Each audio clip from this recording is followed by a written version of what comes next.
कस्बे कमाल कन बाबा फता कस्बे कमाल कन के अजीज़े जहान शुई कस्बे कमाल हीच नीज़ ज़द अजीज़ मन हुनर और काबिलियत हासिल करो ताकि तुम दुनिया और में इज़्ज़त और कदर पा सको। मेरे अजीज़, हुनर या काबिलियत के बगैर इंसान कोई वक़्त या कीमत नहीं होती। इंसान मिट्टी से बनता है मगर इसकी असल पहचान इसके किरदार से होती है।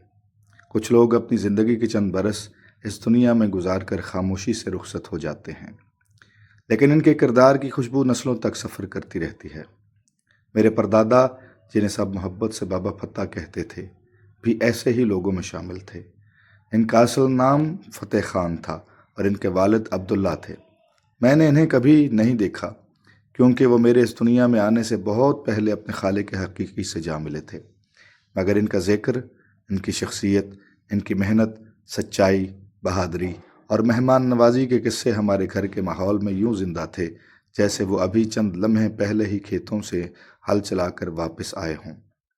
बुजुर्ग जब इनका तज़किरा करते तो इनकी आंखों में अजीब सी चमक आ जाती।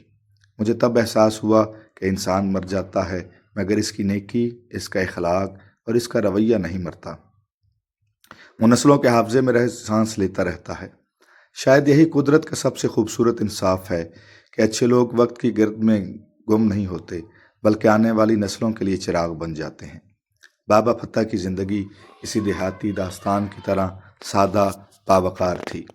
एक सरसब्ज वादी में पहाड़ों के दामन में इनका एक छोटा सा झोंपड़ा था और इसके आसपास खामशी ही खामशी, शोरश से दूर ऐसा सुकूत था जिस पर तकरीर यकीनन मर मिटे। एक कच्चा कोठा, चंद सायादार दरख्त, बेहिसाब सुरीले और रंग बिरंगे परिंदे, कुछ मवेशी और दूर दूर तक फैले हुए वसी और सरसब्ज शादाब खेत, वही इनकी दुनिया थी और वही इनकी सल्तनत। वो सुबह सूरज के साथ उठते, हल कंधे पर रखते और ज़िंदगी से, ज़मीन से रिज्क उगाने निकल जाते। इनकी ज़िंदगी में बनावट नहीं थी बल्कि एक अजीब वकार था। यूँ महसूस होता है जैसे अल्लामा इकबाल ने अपनी नज़्म में जिसे खाबीदा और फितरी ज़िंदगी का नक्शा खींचा था, बाबा फत्ता इसी ख्वाब की अमली तस्वीर थे। परिंदों की आवाज़ें इनकी मौसीकी थीं, बहते चश्मों का शोर इनका साज था, सब्ज़ा इनका बिस्तर और खुला आसमान इनकी छत।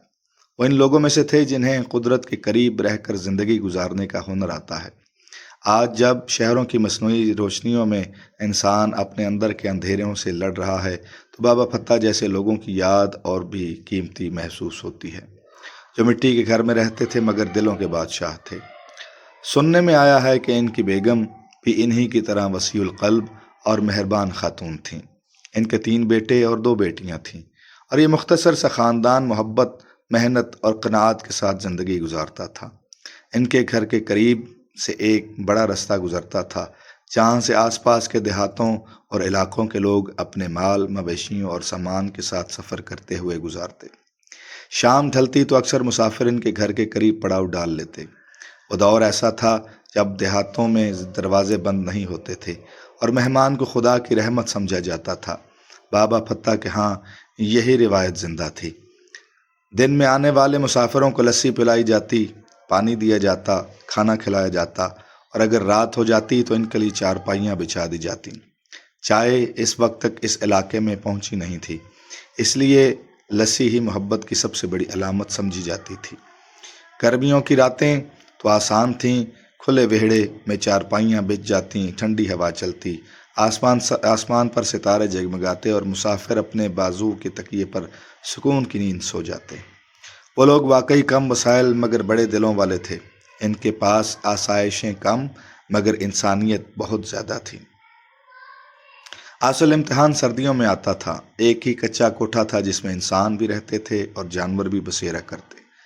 सर्द रातों में जब यख बस्ता हवा हड्डियों में उतरती थी तो ऐसे में मेहमान नवाजी महज एक रिवायत नहीं बल्कि कुर्बानी बन जाती थी। एक शाम कुछ मुसाफिर बाबा फत्ता के यहाँ आ निकले।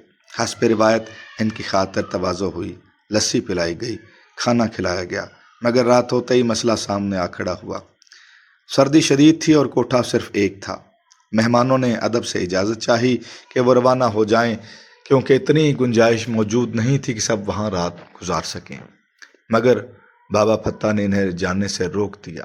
انہوں نے کہا مہمان اس گھر سے رات کے واپس نہیں جائیں گے، کچھ نہ کچھ بندوبست ضرور ہو جائے گا۔ پھر انہوں نے وہ کیا جو صرف بڑے دل والے لوگ ہی سوچ سکتے ہیں۔ پہلے جانوروں کو کوٹھے میں باندھا، انہیں چارہ ڈالا اور پھر اپنی اور اپنے خاندان کی چارپائیاں کوٹھے کی چھت کی ورگوں کے ساتھ باندھ دیں تاکہ نیچے جگہ بن جائے۔ ان خالی کی گئی جگہ پر مہمانوں کی چارپائیاں بچھا دی گئیں اور یوں ایک چھوٹے سے کچے کوٹھے نے اس رات ایک پوری دنیا کو اپنے اندر سمیٹ لیا۔ مہمان سکون سے سوئے اور صبح ناشتے کے بعد دعائیں دیتے ہوئے رخصت ہو گئے۔ یہ محض ایک واقعہ نہیں، یہ اس تہذیب کا عکس ہے جہاں انسان اپنے آرام سے پہلے دوسروں کے سکون کا خیال رکھتا تھا۔ آج کے زمانے میں جب بڑے بڑے گھروں کے دروازوں پڑوسیوں پر بھی بند رہتے ہیں، بابا فتح جیسے لوگ کسی خواب کی مانند محسوس ہوتے ہیں۔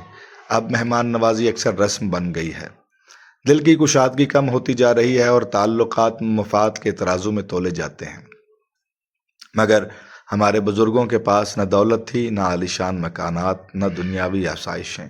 اس کے باوجود وہ انسانیت میں ہم سے کہیں زیادہ امیر تھے۔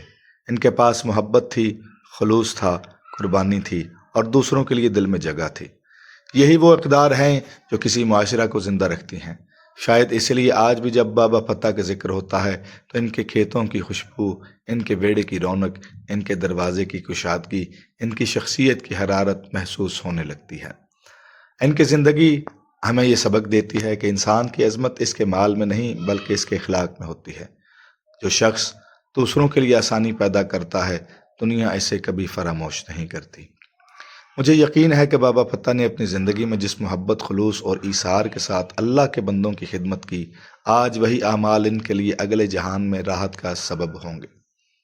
جو شخص دنیا میں مسافروں کو پناہ دیتا ہے، بھوکوں کو کھانا کھلاتا ہے، سرد راتوں میں دوسروں کے لیے اپنی جگہ خالی کرتا ہے، وہ دراصل اپنے لیے جنت میں جگہ بنا رہا ہوتا ہے۔ بابا فتح کی زندگی اس حقیقت کی روشن مثال ہے کہ انسان کی اصل دولت اس کا کردار ہوتا ہے۔ زمینیں، مویشی، گھر اور سامان سب یہیں رہ جاتے ہیں، مگر محبت، مہمان نوازی اور نیکی انسان کے ساتھ سفر کرتی ہیں۔ شاید اسی لیے ان کے انتقال کے کئی عشروں بعد بھی ان کا نام احترام سے لیا جاتا ہے۔